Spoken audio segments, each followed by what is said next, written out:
Assalamu alaikum, dear students. Welcome to the 24th lecture of public finance.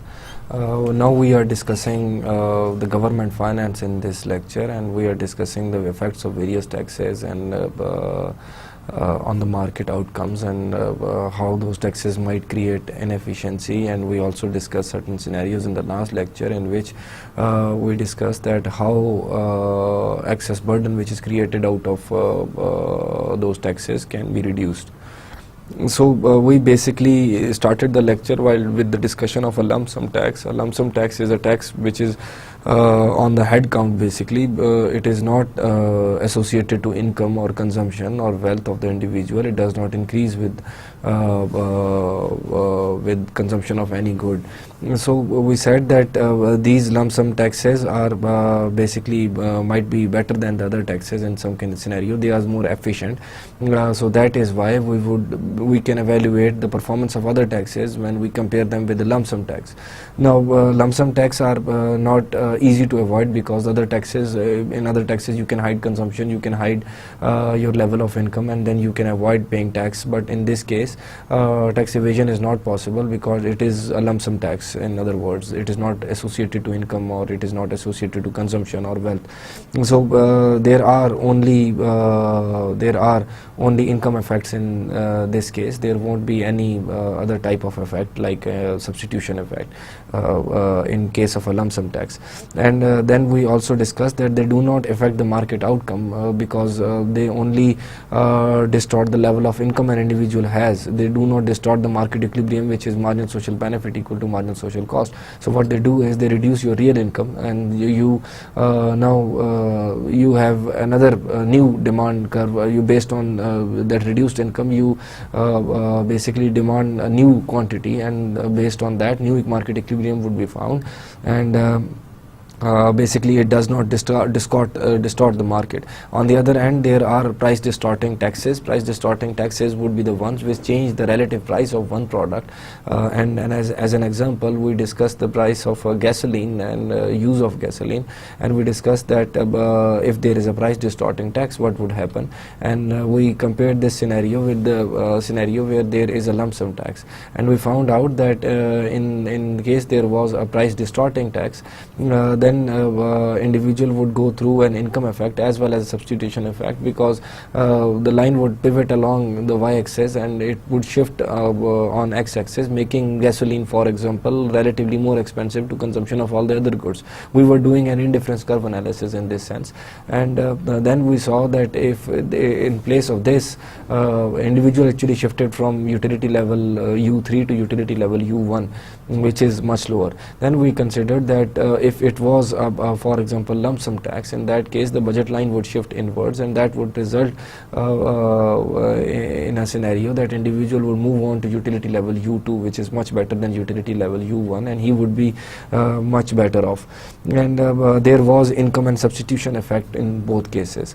Then we discussed the unit tax. Unit tax is basically on a fixed amount of tax on consumption of a unit of a product. So for example, if I buy a pack of cigarette for like 120 rupees, and there is a 10 rupee of unit tax on each consumption unit, so that would be 10 rupees on each product, and I would be paying 130 unit, and that 130 unit would be the gross price that I would pay, and 10 rupees would be taxes for the government, and 120 rupees would be the net price that the seller would get from me.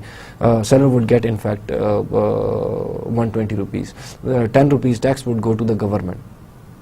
So we also saw the effect of this unit tax in terms of the market equilibrium and market how it distorts the market. Actually, the supply curve, we saw this as an example in case of a market for gasoline, for example, again, and we saw that the we did this analysis in terms of the market efficiency, and we saw that the supply curve would shift upwards and reducing the quantity supplied, and because the price would be higher, and from the supplier's perspective, now I would pay, if the previous equilibrium was at $1, now I would have to pay, assuming that there is 0.25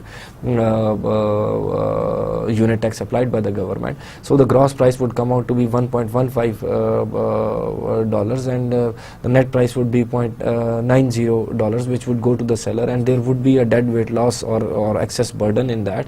And then we started discussing what is excess burden. I explained the concept of excess burden. I also explained that excess burden cannot be removed even if that whole amount is given back to the origin supplier with the 0.25 cent per unit of gasoline or per gallon of gasoline is returned to the seller. That deadweight loss cannot be removed. We started discussing deadweight loss, and we said that that deadweight loss is associated to somehow price elasticity of demand. We derived a formula for that also, and then I explained the concept of price elasticity of demand and price elasticity of supply, and I mentioned that when there is perfectly inelastic demand and perfectly inelastic supply, then in that case the excess burden would be zero, and there is an implication coming out of this automatically, because then efficient taxation would be a scenario where perfectly inelastic products with perfectly inelastic demand would be taxed more than the products with elastic demand, because deadweight loss would be greater or excess burden would be greater when the demand is inelastic, when the demand is elastic, and would be very less or zero when the demand is perfectly inelastic. So in that case there is a difference between excess burden, and governments try to reduce that excess burden, but then there would be debate on terms of equity of that type of taxation, fairness in other words.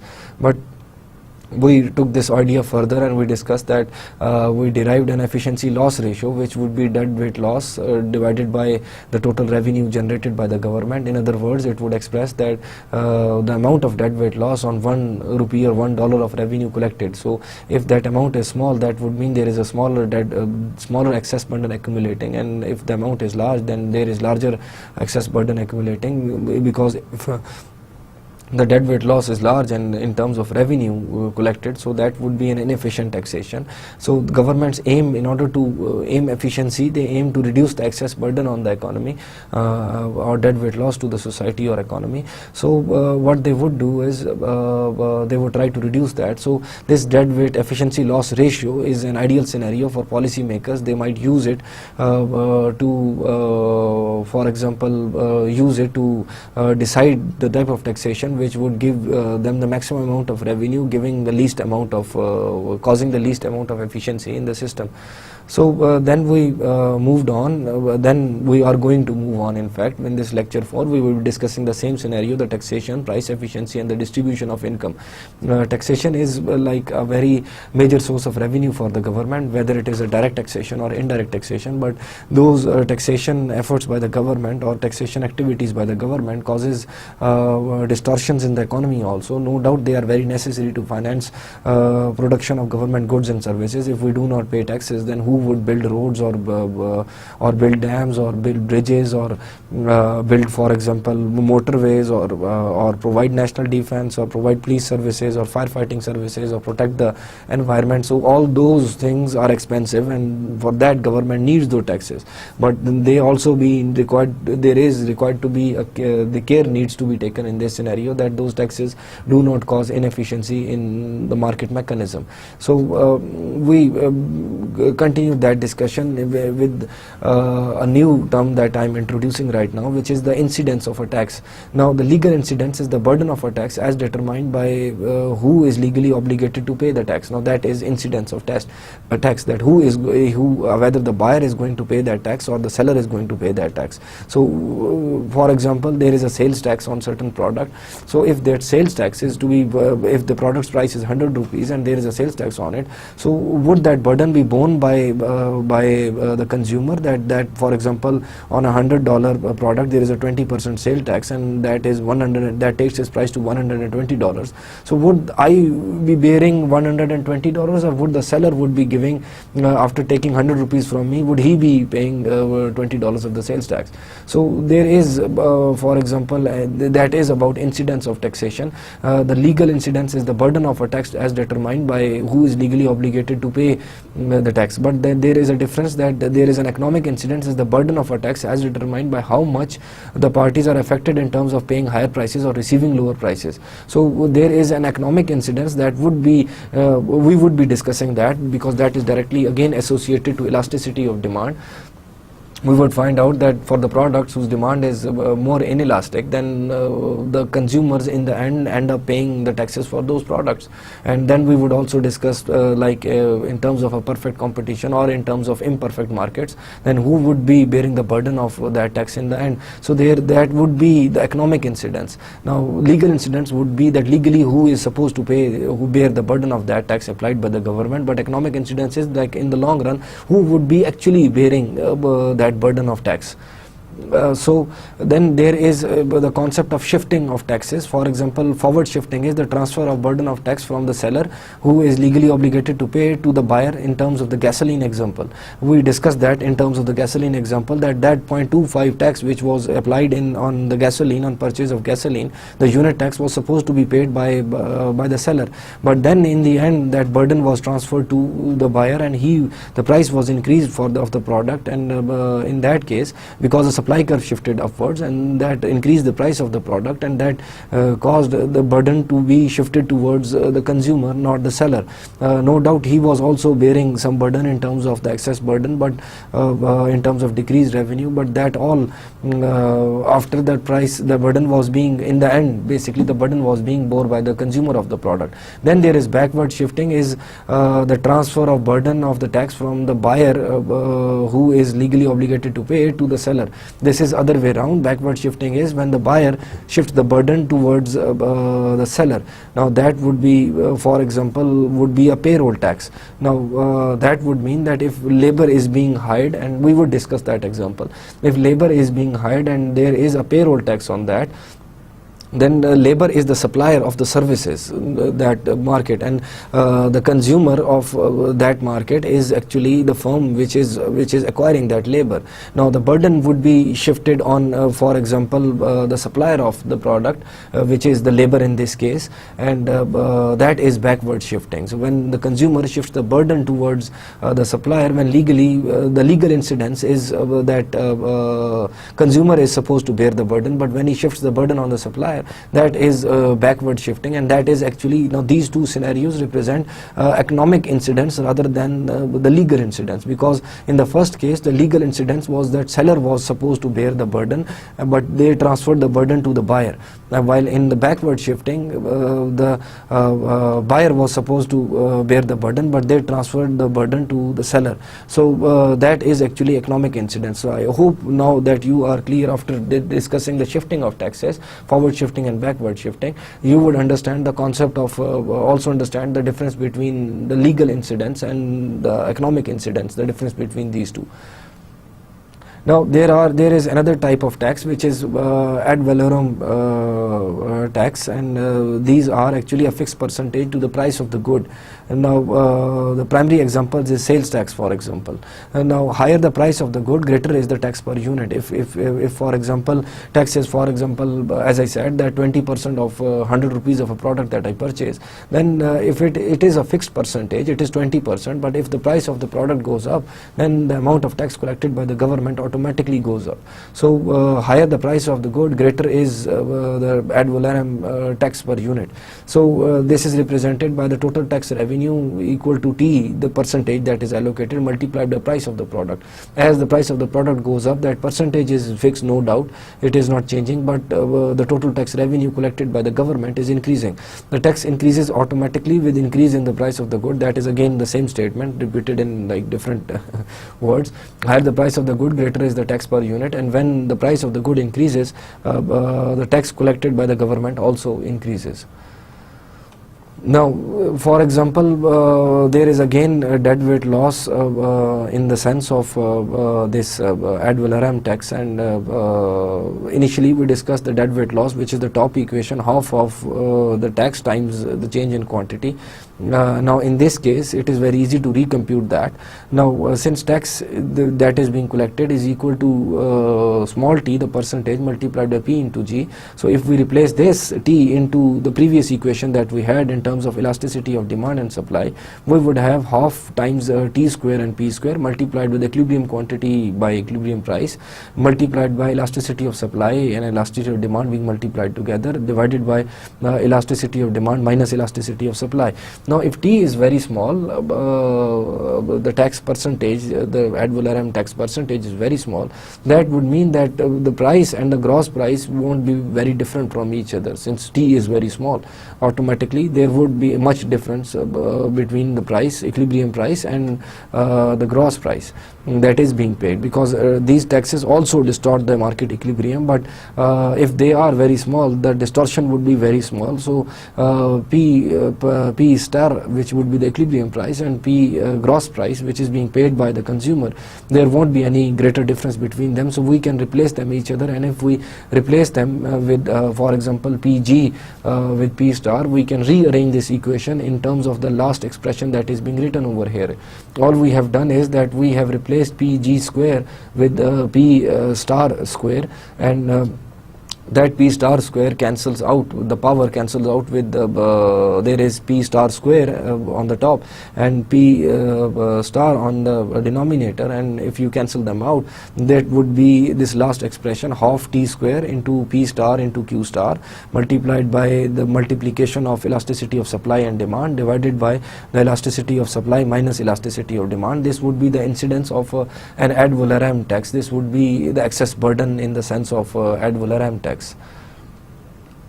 Now in order to see the effect of ad valorem tax, we have a graphical analysis over here. This is the analysis of the market again, as I said. I didn't say that, I've just said it right now. It is analysis of the market, and while in flow I sometimes say stuff that I think I've already said. I'm thinking it, but I said that I said it. So I hope you understand me by now, because this is the 24th lecture, I guess, and you would be getting the hang of what I'm expressing over here. Is sometimes it is very interesting to listen to me while I'm talking to myself. Right now I feel like I'm talking to myself, but still. Impact of an ad valorem tax on the labor market. Now we are considering specifically the labor market over here, and on the x-axis there is for example labor hours per year that are being supplied, and on the y-axis there is wages in terms of dollars. Now we are going to evaluate if there is a tax applied by the government, which is ad valorem tax, which is a percentage of a unit sold of the product. So previously we consider that if there is we are considering two scenarios over here. Is one is the gross wage, which is represented by the demand curve D, and the other one is net wage, which is represented by WG into 1 minus T. The gross wage, basically the consumer would take a decision on the basis of gross wage. Now who is the consumer over here? Is in the labor market, all the business entities who hire labor from the labor market are the consumers in this market. Do not mix. When we treat, the basic mistake that we do is while doing an analysis is, if I'm saying consumer, you might consider me or yourself.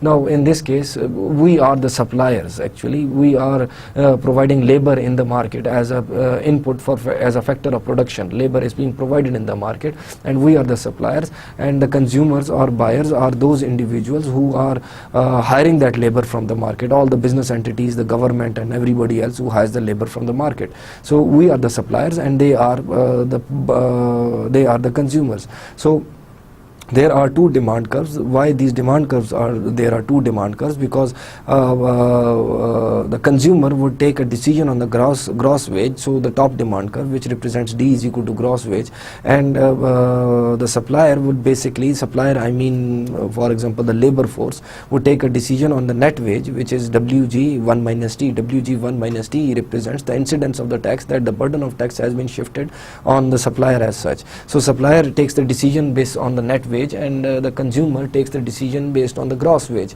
So the first equilibrium point actually represented over here was the $5.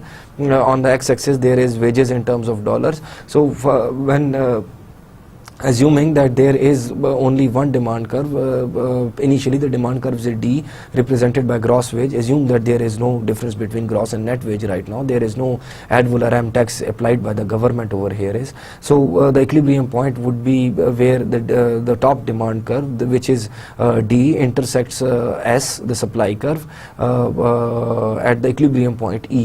So at that equilibrium point, the quantity demanded would be Q star, and quantity supplied quantity demanded would be Q star, and quantity supplied would also be Q star, and the market determined wage rate would be $5, that is represented by point E over here.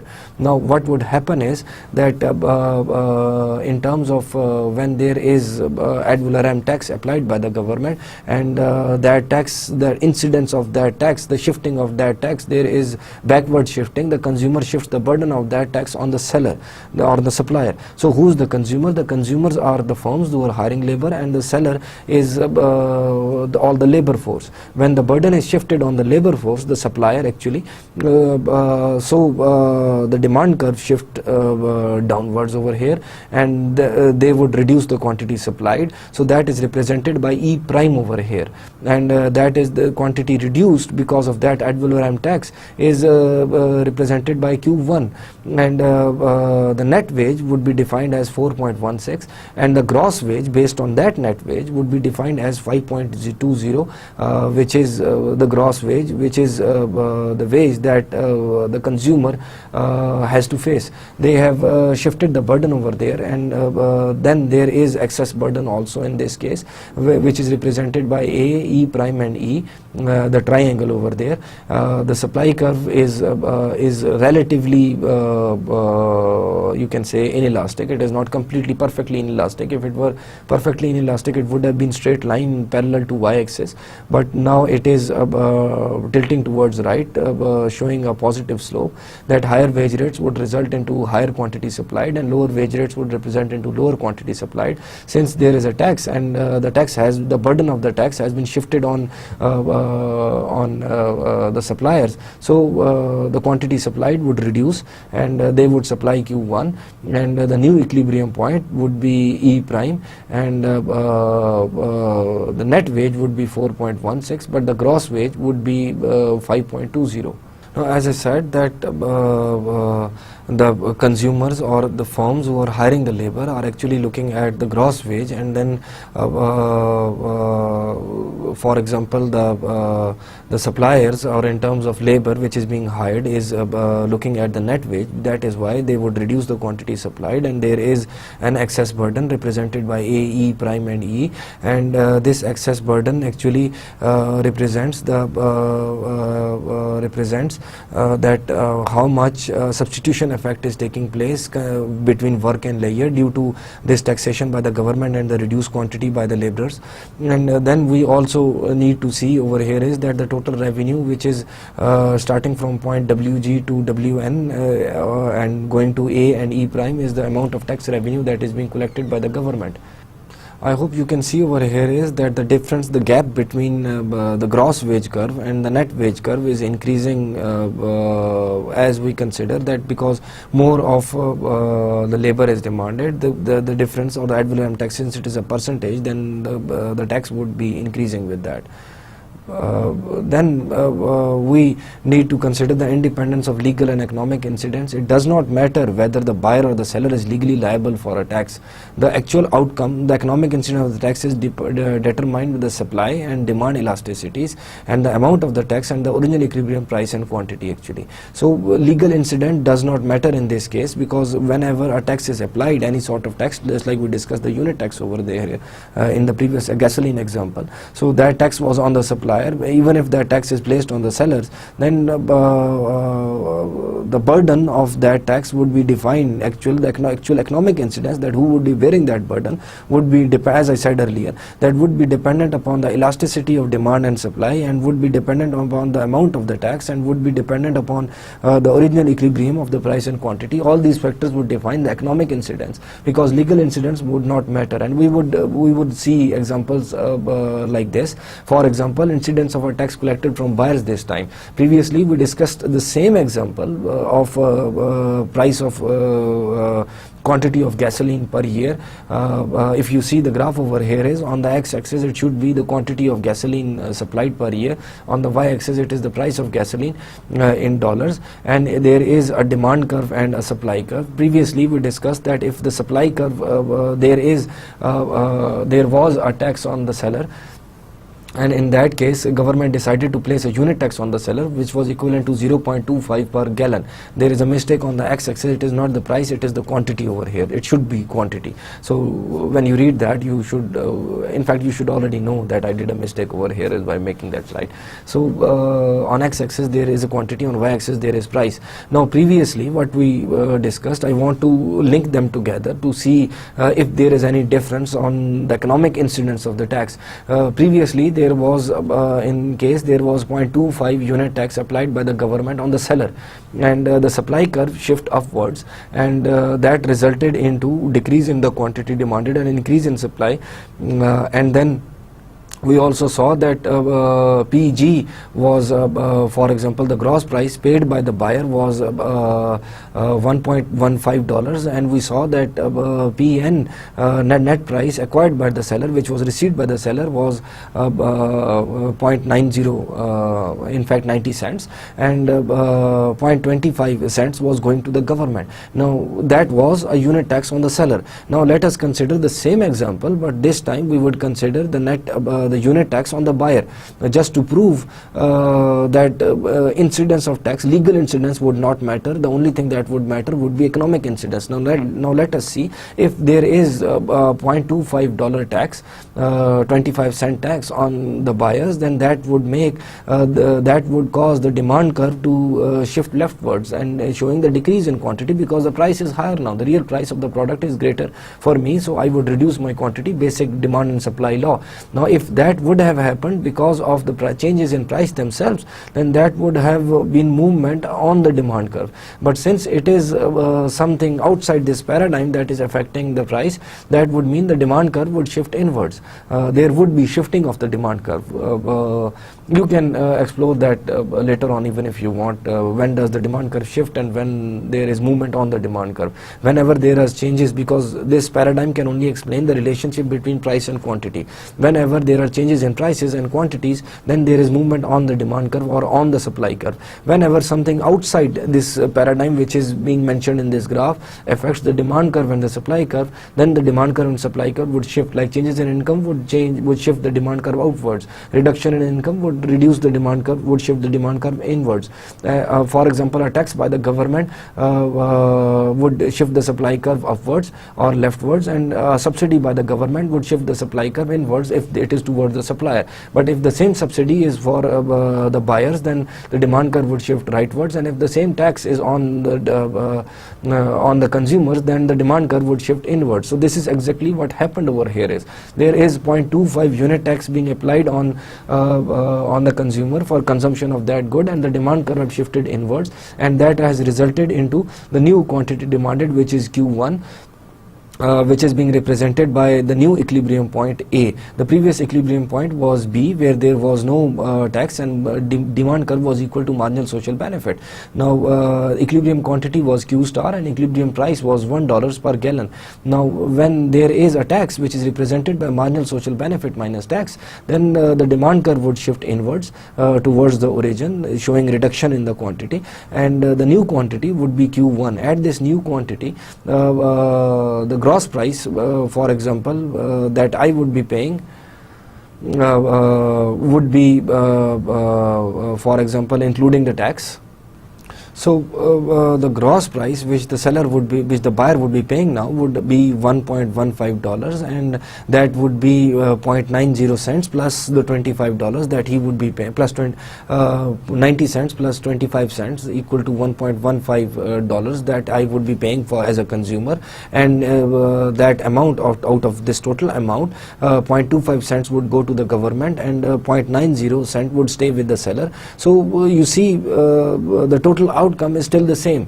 The seller, in terms of net price, he is getting 90 cents, and the buyer is paying $1.15, and the government is collecting 0.25 cents. So it does not matter whether the tax was applied on the buyer or the tax was applied on the seller. The legal incident never mattered. It is actually the economic incidents that matter. So the buyer actually end up paying $1.15, and the seller ended up getting 0.90 cents for each gallon sold.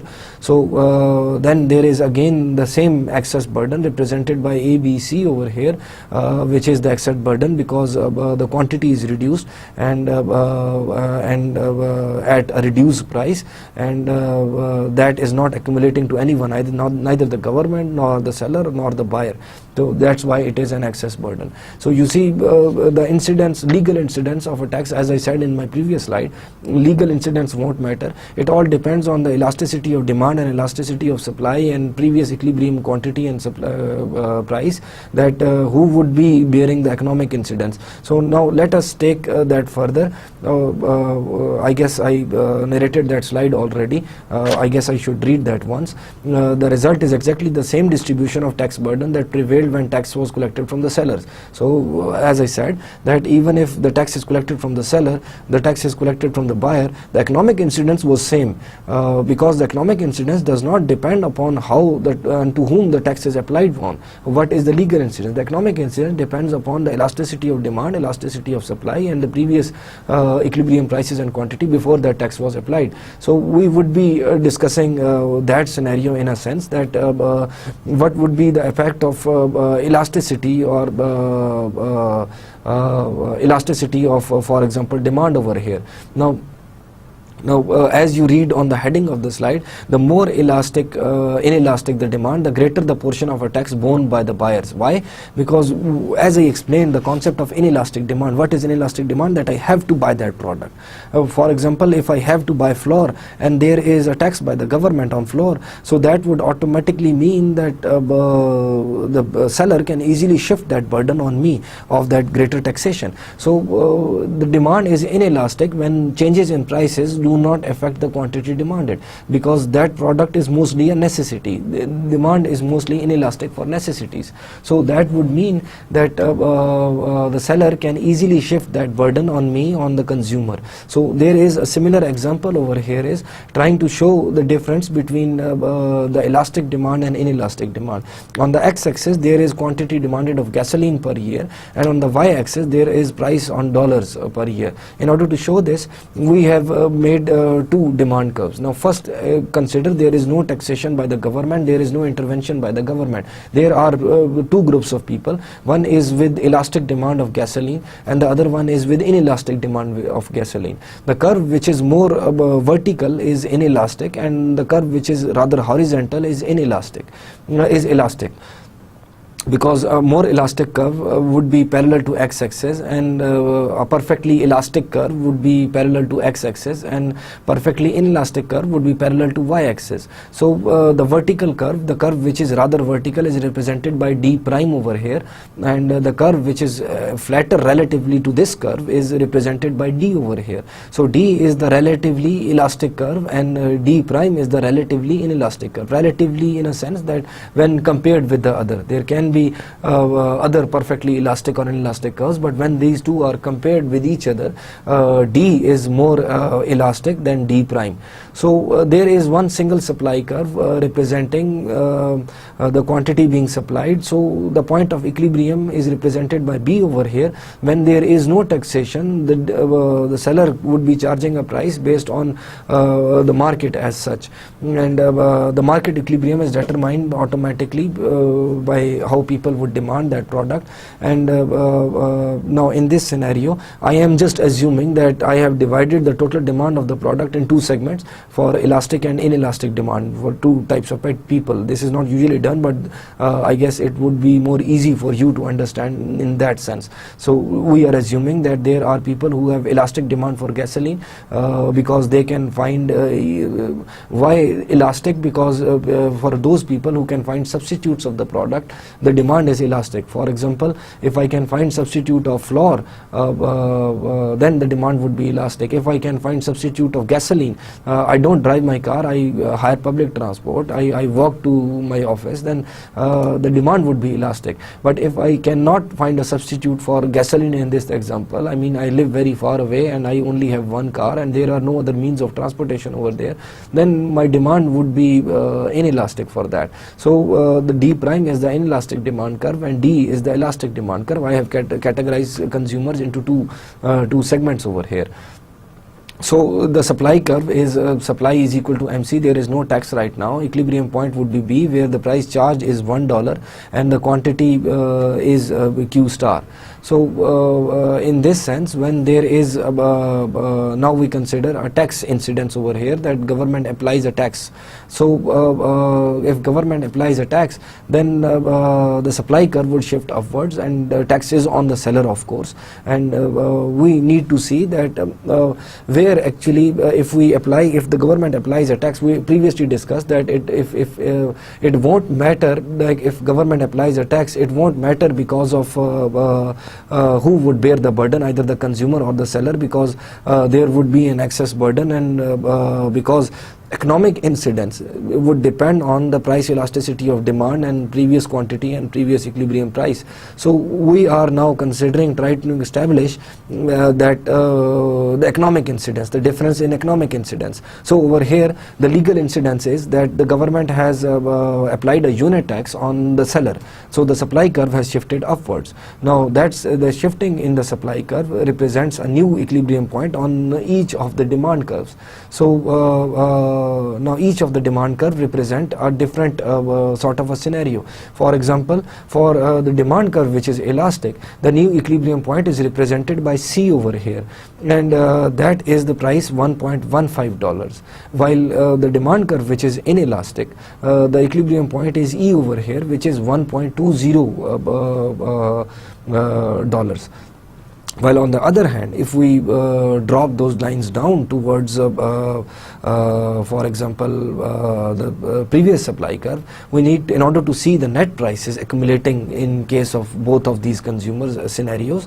So when the demand curve is rather elastic, it is represented by point A over here, and the net price going to the seller is 90 cents.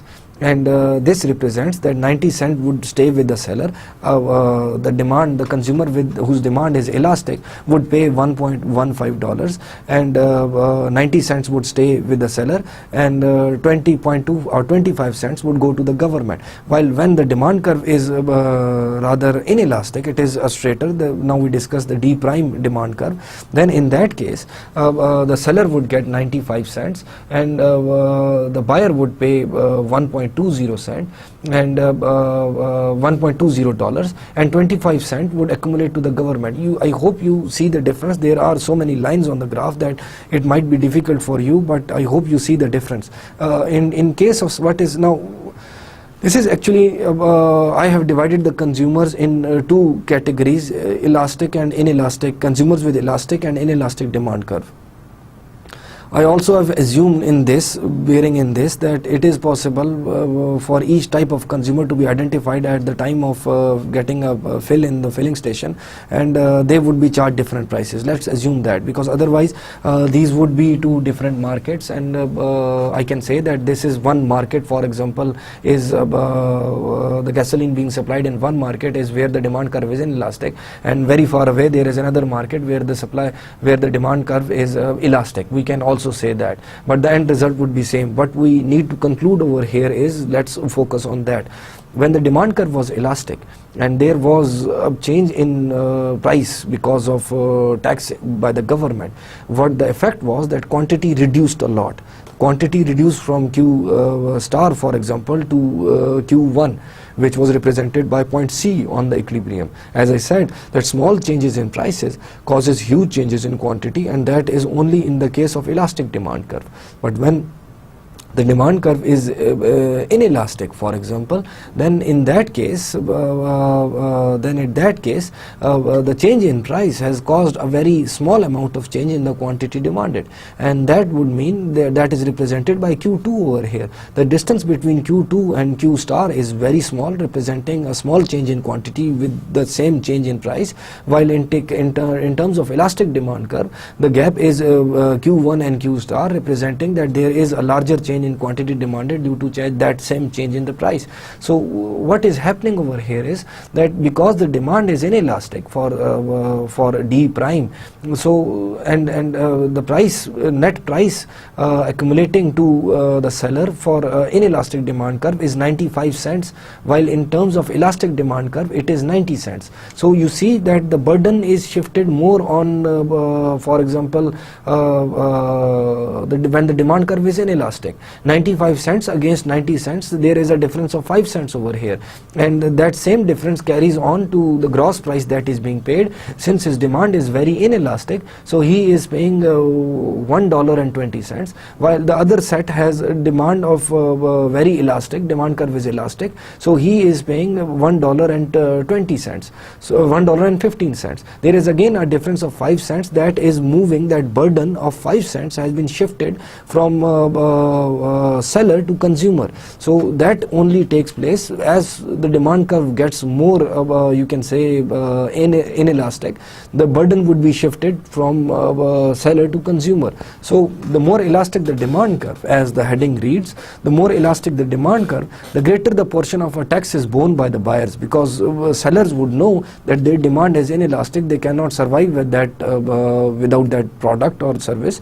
So they would shift the burden of taxation on them. Once they know that their demand is very elastic, they would run away if the prices are increased, and the fluctuations in quantity would be very large, so they would keep the burden on themselves. This automatically happens. Whenever I teach in my class about elasticity of demand, I always say that it is written on our faces whether we have elastic demand or inelastic demand. For example, when you go to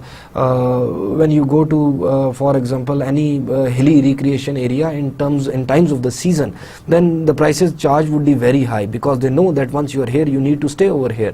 But when you go off season, for example, then in that case prices charged of the same facilities would be very low. When you get stuck on for example on a road and on a highway where there is no mechanic around and your car breaks down, then any mechanic who you would approach would charge higher prices, because it is very much written on your face that your demand is inelastic right now.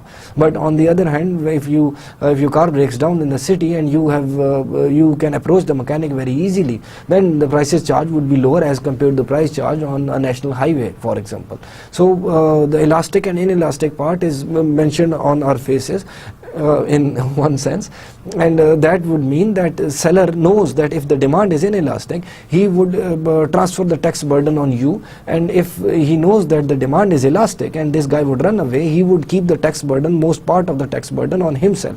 And this is exactly what is narrated in this slide over here and we saw that in terms of two different demand curves, when the demand curve was inelastic, the guy was paying 95 cents as against the guy was paying $1.20, while when the demand was elastic, the guy was paying $1.15. And same when on the other side, in terms of net price, when the demand was elastic, he was paying 90 cents, but the demand was inelastic, the seller was getting 95 cents. So you see, the seller shifted the burden of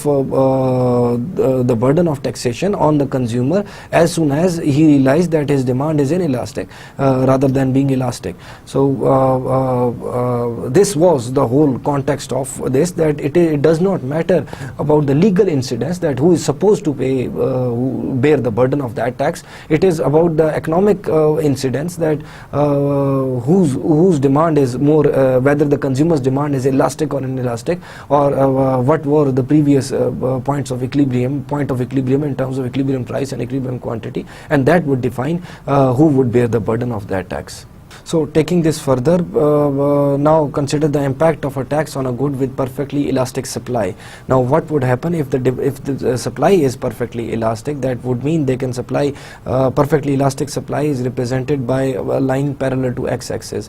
Now let us assume a scenario over here that there is housing per month square feet demanded by consumers, and there is price in, for example, in cents, which is being charged per square foot of housing. So there is a perfectly elastic supply curve which is represented by the line parallel to x-axis, and there is a demand curve represented by point D over here.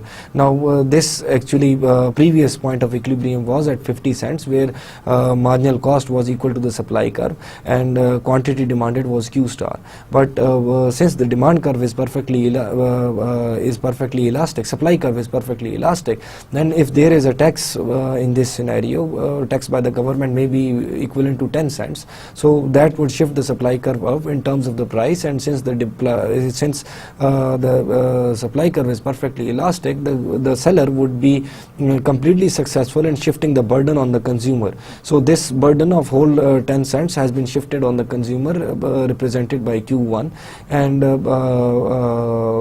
that shift in the supply curve is represented by MC plus T, the tax, and which is equal to the supply curve. Now you see over here we saw that in previous graph we saw that when the demand curve is perfectly inelastic, then in that case the supplier would be able to shift his burden on the consumer, and if the supply curve is perfectly elastic, in case of perfectly inelastic demand curve, the burden is on the consumer, and if the supply curve is perfectly elastic, the burden is on again the consumer. So consumer bears the burden of the economic incidence.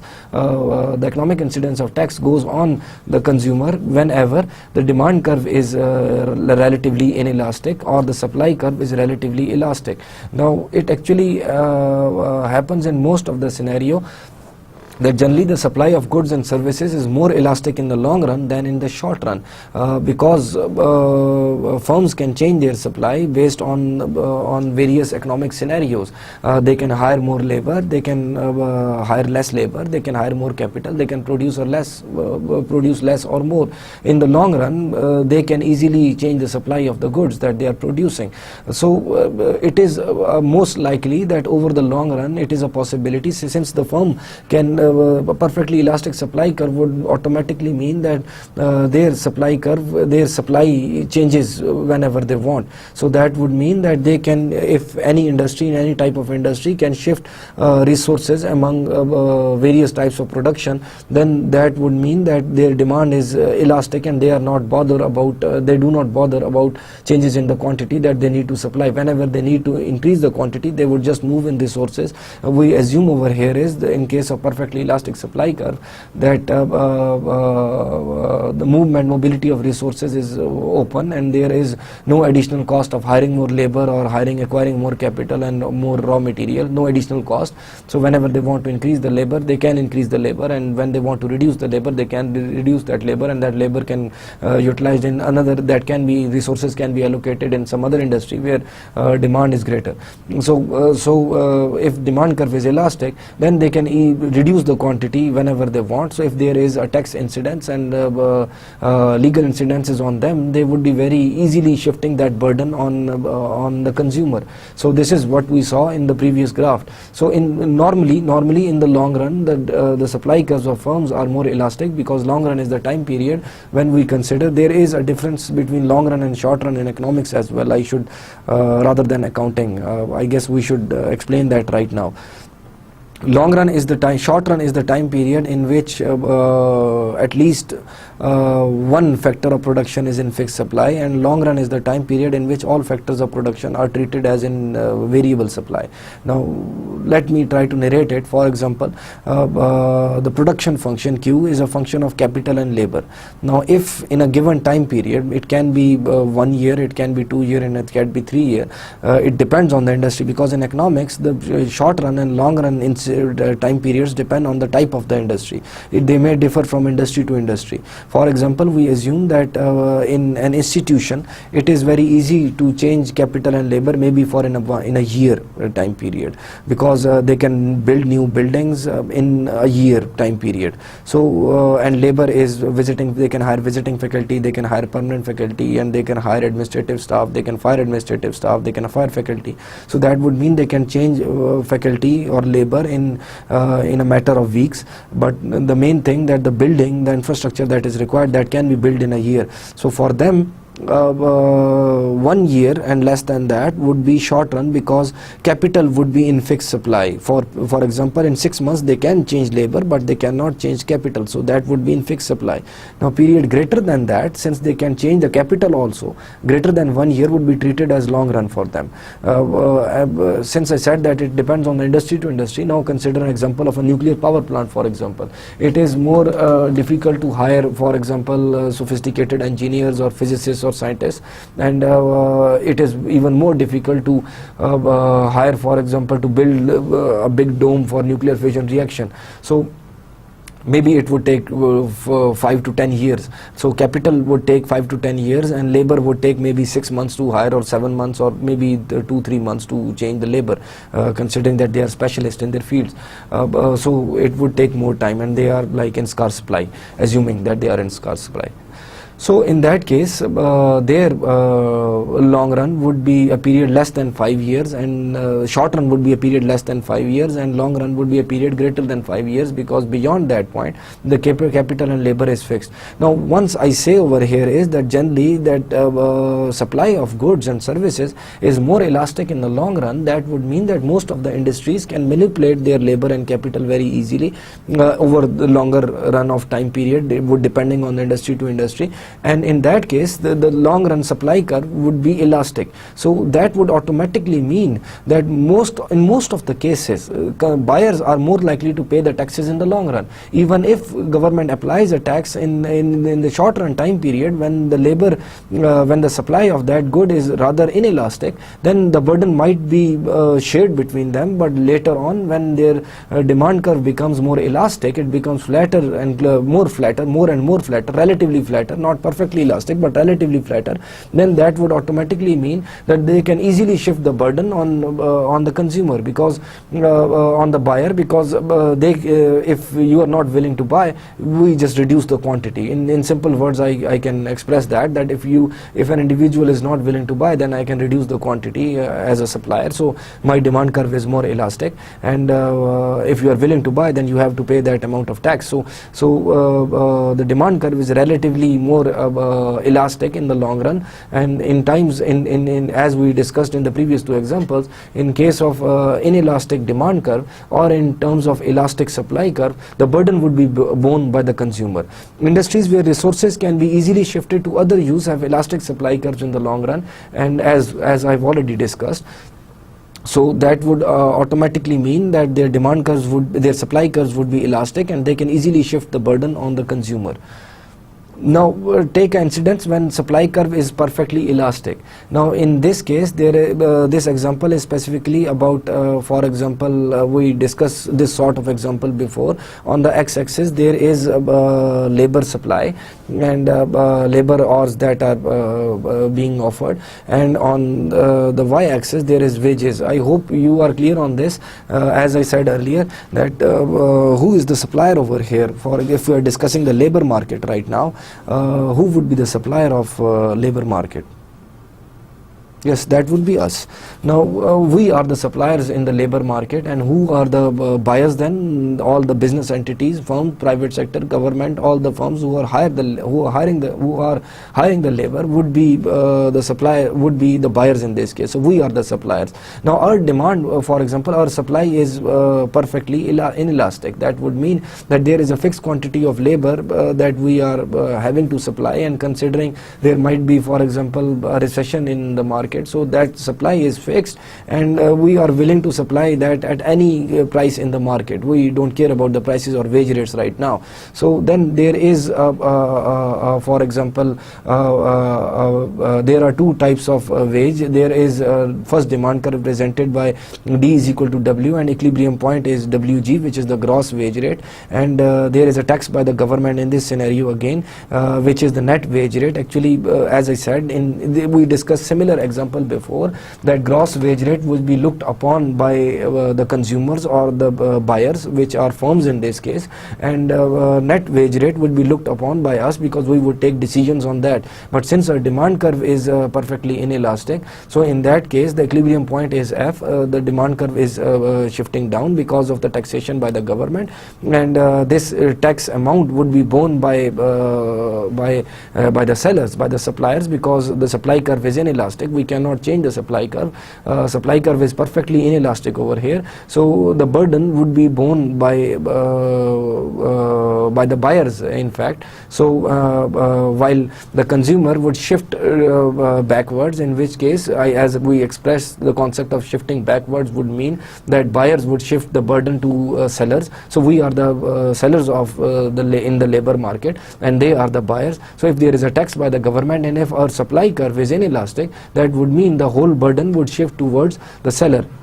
This is exactly the opposite scenario of what we saw before. If the supply curve is perfectly elastic, parallel to x-axis, that would mean the seller would shift the burden to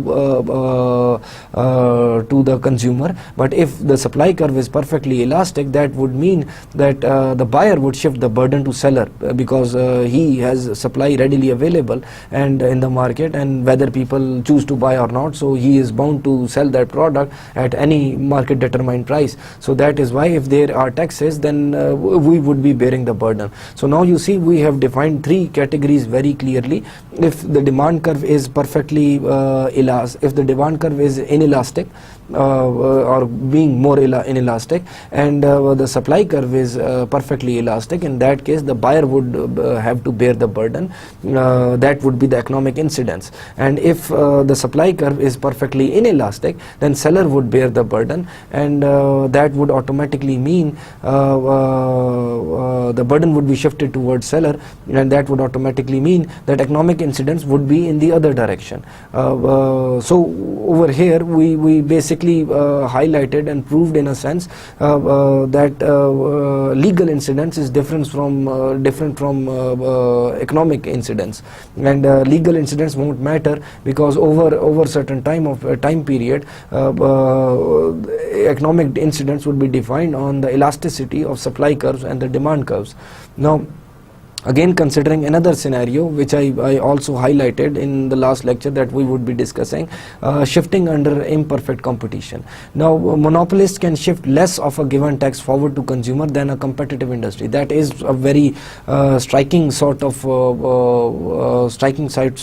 scenario which just came in front on the slide, because we would normally assume that since monopolist has more power, he would be very easy to shift the burden on his consumer. But the things are different over here, because in terms of a perfectly elastic demand, in terms of perfect competition, or perfectly competitive markets, or general competitive markets, they would shift the burden towards consumer more rather than a monopolist. Why is that? We would see over here is that basically the reason is that monopolist marginal revenue curve is downward sloping, and it is below the demand curve. Now let us see if what would happen in terms of marginal cost, and there is a taxation by the government. Assume on the x-axis there is output being produced, and on y-axis there is price of the product. Now first consider the lower supply curve. There is number one, let me highlight few lines over here. D represents the demand curve of the monopolist. MR represents the marginal revenue curve of the monopolist. MC represents the for example, MC represents the supply curve. Demand curve and marginal revenue curve are what is faced by the monopolist, and MC represents the marginal cost curve. Now a monopolist would always produce the quantity where marginal cost intersects marginal revenue because he is profit maximizing. Then he uses the demand curve to decide the price. I am expressing how monopolist would behave. Monopolist would see where marginal cost intersects marginal revenue, and that is where he would define the quantity, and then he would use the demand curve which people are willing to pay, and they would take that line up. The quantity would be decided where MC is equal to MR, or marginal cost intersects marginal revenue. They would, if graphically, you would need to take that line up, and where it hits the demand curve, that is the price that would be charged. That would mean that they decide the quantity based on their own terms. Marginal cost is equal to marginal revenue, and then they charge the price which consumers are willing to pay. While in perfectly competitive industry, we see that the demand curve and marginal revenue curves are a straight line parallel to x-axis. That is average revenue, that is marginal revenue, that is demand curve. Just one single line parallel to x-axis. And when they maximize profit, they see that MC is intersecting MR at the point where it is exactly the demand curve also. So they charge the price at that demand curve. So they choose where MC is equal to MR is equal to D is equal to AR. That is the difference between monopolist and a perfectly competitive industry. Now let us look at their scenarios over here. Now first of all, consider the monopolist. He is using MC and MR. So where MC intersects MR, that is represented by the quantity QM, the monopolist quantity, and that goes up, and where it hits the demand curve, that is the monopolist's price that he would charge. Now then see the perfectly competitive. Now we are assuming that there are no tax incidences by the government. We are assuming the line MC, not MC plus T. MC plus T when the government applies a tax. So how they would shift. Now we are considering MC. Only in case of MC, a perfectly competitive industry would produce where MC is equal to MR is equal to D. Now we don't have a separate, we consider that D is marginal cost also, marginal revenue also. So a perfectly competitive industry would choose Q star as the optimum quantity, and they would choose P star as the optimum price. The quantity is greater than the monopolist quantity in the absence of taxation, and price is less than the monopolist's price in absence of taxation. Now let us consider that government applies a tax. Now see that marginal cost curve shift upwards and towards the left, or the supply curve shift upwards and towards the left, which is represented by MC plus T. Now this MC plus T, now for the monopolist, where it intersects the marginal cost curve, that would be is represented by QMT, the monopolist quantity after the tax has been applied. M represents monopolist, and stars represents the perfectly competitive industry. T represents taxes. So QM represents the quantity before the tax was applied, and QMT represents the quantity after the tax was applied. And similarly, if you go towards the price which is being charged, PMT represents the price after the taxes, and PM represents the price after the taxes, and change in PM represents the difference between the two prices, to see how much burden that monopolist has shifted towards the consumer. Now if we use the same new marginal cost plus tax to see how a perfectly competitive industry would behave, then in that case QT star represents the quantity after the tax, and PT star represents the quantity, represents the price after the tax. So if you see the difference, the quantity is reduced more in terms of perfectly competitive industry. The difference in the change in Q star is greater than the change in QM. That would mean more quantity is reduced in a competitive industry than in a monopolist industry. And again, in terms of shifting of the burden, the monopolist had shifted left's burden, which is represented by change in PM, as compared to the burden shifted by perfectly competitive industry, which is change in P star. So you see the burden shifted is greater in terms of a competitive industry rather in terms of a monopolist. Now First of all, why that happens? Because one of the reasons is technically, mathematically, the marginal revenue curve is well below the demand curve. One of the reasons is that, and then the second reason is that monopolist is already providing less quantity, which is a burden to the society, in a sense that competition brings the quantity greater than the monopolist. If we see, even before taxes, the monopolist was providing a much less quantity than the perfectly competitive industry, and it was already charging much higher prices than the perfectly competitive industry. Even after the tax, they have shifted less burden, but even after the tax, the prices are still greater than the perfectly competitive market, which in some sense might not be fair in terms of a perfectly competitive market. We have, if I have time sometime, but that is not the scope of this course, but monopoly quantity and monopoly price results into a deadweight loss. Actually, that is the area represented by those dotted lines, a triangle over there. So just being a monopolist without being without consideration of taxes, there is a deadweight loss to the society in terms of the less quantity that is being produced, and in terms of the less price, greater price that is being charged for that less quantity. So but in terms of taxation, it is very true that a monopolist would shift burden less on the consumer as compared to the competitive industry. We are almost out of time, so it would be necessary, as the practice has been, that we summarize this lecture once and go through what we have discussed before. Basically, the lecture was focused on the incidence of tax, and the incidence of tax are two types. There is a legal incidence and there is an economic incidence. The legal incidence is the one that who is legally bound to bear, is obligated to bear, pay the tax and bear the burden of the tax. But economic incidence depends not on the legal incidence. Actually, it depends on the price elasticity of demand, and it depends on whose demand is more elastic or inelastic. And in that scenario, as we have seen, that who would be actually bearing the burden of the taxes, who would be bearing the higher prices and who would be bearing the lower prices. So what actually happens would be the economic incidence, and what is bound, it's supposed to happen in terms of the legalities that or obligations, that is the legal incidence. Now we also discussed the shifting of taxes, because that is possible. Shifting of taxes would mean shifting the burden from you to some other individual. So forward shifting is the transfer of burden of tax from seller to who's legally obligated to pay to the buyer. We discussed that in terms of a gasoline example, and then we saw backward. A backward shifting is a scenario in which seller shifts the burden, buyer actually shifts the burden on the seller. It's other way around, it's backward in terms of transaction. So that is a payroll tax. If we would discuss that in terms of graphs, and we discussed that actually. So ad valorem tax are a fixed percentage to the price. The primary example is sales tax actually.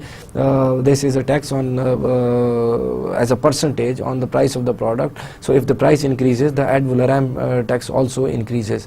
Now there we discussed the deadweight loss on how to calculate the deadweight loss on the tax, and then we discussed ad valorem tax in terms of labor markets, where we saw also the concept of shifting of burden also.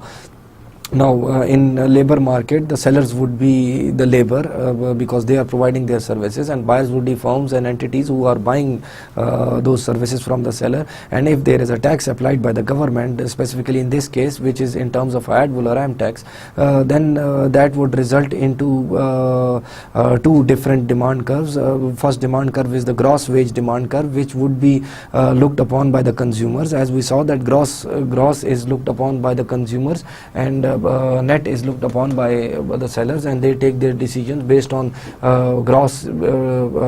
The seller takes decisions based on the net and net price, and the consumer takes the decision based on the gross price. So over here wages are being decided. So if there is a tax, that whole burden of the tax is being shifted on the labor. That would mean labor is the seller, so buyer is actually shifting the burden on the seller. So there is a deadweight loss also. And in this example, if we assume that there is an 80% there is a 20% of tax, so if there is a 20% of tax, then that would mean the wage that is acquired by the seller or price of his services would be 80% of the total amount. That is represented by 5.20 and 4.16 over here.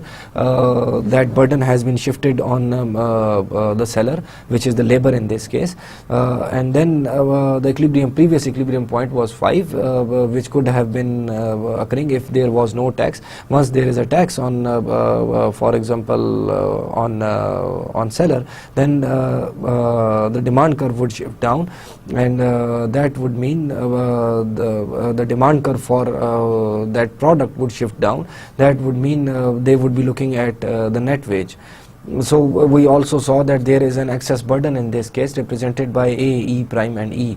Now we further discussed that there is independence of legal and economic incidents. They are not directly related to each other, because legal incidents only decide that who is obligated or legally supposed to pay the tax, but then the economic incidents does not depend upon the legal incidents. It depends upon the elasticity of demand and supply. It depends upon the previous price and the equilibrium price and equilibrium quantity that are being decided in the market. So, and we discussed this and in order to show this difference, we discussed them in terms of specifically number one, we discussed that if the same tax which was discussed in the last lecture or last slide, when it was discussed in the last lecture, that when a tax is applied on gasoline for on the seller, then the seller would get 90 cents and the buyer would be paying $1.15, and the market equilibrium would shift and there would be an excess burden according to area A, B, C. Now if we see the same scenario in terms of but in that case the supply curve actually shifted upwards, representing a reduction in quantity because of tax on the supplier. Now in this case the tax is on the buyer, so demand curve would shift inwards toward the origin, towards left, and that would represent reduction in quantity due to the tax on the supplier. But in the end the result would be same, because in fact the economic incidence would be same, because the consumer would be paying $1.15 and the buyer and the seller would be getting PEN, the net price. There might be a mistake in the slide. The PN is 0.90 cents. So we saw that there is no difference. The result is exactly the same distribution of tax burden that prevailed when tax was collected from seller. So if the scenario is same, the result would be same in that case. So then what the economic incidence depends upon? It depends upon the elasticity of demand. So over here we created an example in which first we consider that the demand is elastic. The demand is elastic is represented by the D, which is rather flatter demand curve as compared to the D prime, which is rather steeper. When you look at them comparatively, one of them is elastic as compared to the other one. Without any taxes, the supply curve is over there and equilibrium point is B, and they are both of them are, for example, paying $1, and let's assume the same example in terms of gasoline. Now what if the demand was very elastic? In that case, if there is a tax, the burden would not be that easily shifted on the consumer, and the net price would be 90 cents and the gross price would be $1.15. But if the demand is rather inelastic, which is represented by a much steeper demand curve D prime, in that case if there is a tax again by the government and supply curve has shifted upwards, $1.20 is being paid by the consumer and 0.95 cents is being received by the seller. So we see the difference over here. When demand is more elastic, the burden is on the supplier, but the demand curve becomes more inelastic, the burden is shifted on the consumer. And then we saw a perfectly elastic supply curve. A perfectly elastic supply curve can be due to any reason, because they can reduce the quantity as and when they want. So assuming a perfectly elastic supply curve, which is a straight line parallel to x-axis, when there is a tax by the government, maybe shown as 10 cents over here, is considering this housing requirement per foot and price is in cents per foot. So when there is a tax and the supply curve shifts upward representing the new price, the whole burden of that price is shifted on the consumer, and the quantity is reduced actually because of the greater price that he has to pay. So what are the implications of this discussion is that number one, we saw that if the demand curve is inelastic, then the burden would be shifted on the consumer. Then we also saw that if the supply curve is perfectly elastic, then the burden would be shifted on the consumer in both of these cases. And mostly over the long run, the supply curves are more elastic, because over the long run firms can change the quantity supplied, they can change the capital and labor, they can change the resources which are used to produce. So it can be generally said that over the longer run, buyer would be the one who would be bearing the burden of all those taxes, and over the longer run, over the longer period of time, the prices would go up exactly equivalent to the amount of tax the government has applied on the seller, and because the supply curves are more elastic in the long run. Then we discussed a tax incident when market supply is perfectly inelastic. We took that example of labor market again, because we assume that labor supply is perfectly inelastic in a given time period, and if there is a tax by the government, that whole burden would be shifted on the supplier, because his demand curve is perfectly inelastic and he has to supply that quantity, and that supply is at any given price. So the whole burden in this case, which is represented by net Wn or T W star T multiplied by W star G, which is the amount of the tax, would be completely borne by the seller in this case, and the seller is the laborer actually, who is being pushed upon by the burden of the taxation. So if the supply curve is perfectly inelastic, then the burden would be borne by the seller and not by the buyer, and buyers in this case are firms. It's a strange and funny how they change sides with us whenever they are getting more benefit as terms of consumers and sellers. They become consumers when they get more benefit from being consumer, and they become sellers when they get more benefit from becoming sellers. I just narrated these examples in such a sense because normally the supply of the firms is usually more elastic in the longer run, but supply of labor is the thing that you can assume to be perfectly inelastic in the short run. We can also discuss that scenario in terms of, for example, perishable goods. If certain goods are supplied in the market, their demand curve is inelastic in the short run. For example, supply of fish might be inelastic in the short run, and if there is a taxation by the government, that taxation would be borne by the supplier, not the consumer, because the product is perishable. It is going to rot in 1, 2 or 3 days. You can consider the same example in terms of for example vegetables which without any preservative. So in that case their demand would be inelastic in the short run, but only in the short run. Over the long run, their demand would become elastic, and if their demand becomes elastic, then they would shift the whole burden on the consumer. But in the short run, if their demand is inelastic, that burden would be borne by themselves. And this is very logical, because economics is logical, and you can see that actually happening in the markets, and you can associate to that also. And just considering that, you can see that during seasons, the prices are higher for restaurants and hotels when you want to stay over there, because your demand is inelastic. And you can see that during Ramzan or during the Eid times, during Eid for example, the prices of apparel, clothing, etc. goes up. The prices of during the month of Ramzan, the prices of all the necessities, fruits and vegetables go up, because they know your demand is inelastic right now. So as I said earlier in the lecture, that it is written on your forehead that whether the demand is inelastic or inelastic. Then we discussed that under imperfect competition, for example in terms of monopoly, monopolist would be shifting less burden on the consumer when compared to a perfectly competitive firm, which is a stock which is sort of a shocking outcome out of it, because normally we assume that monopolists are the ones who treat their consumer in the worst possible manner. But in this case, you see that if there is a taxation by the government, then monopolist would be the one who would be shifting the less burden on the consumer as compared to a perfectly competitive firm. We saw this through this graph, in which we saw that the change in Q star represents the quantity being reduced when the perfectly competitive industry is taxed, and change in QM represents the change in quantity when a monopolist is taxed. And on the price side, on y-axis, we saw that change in PM represents the burden being shifted on the monopolist by the monopolist, and change in P star represents the burden shifted in terms of perfectly competitive industry, which is greater and when compared with the monopolist. And I guess we discussed up to over here, and I hope to see you again in the next lecture. Take care. Allah Hafiz.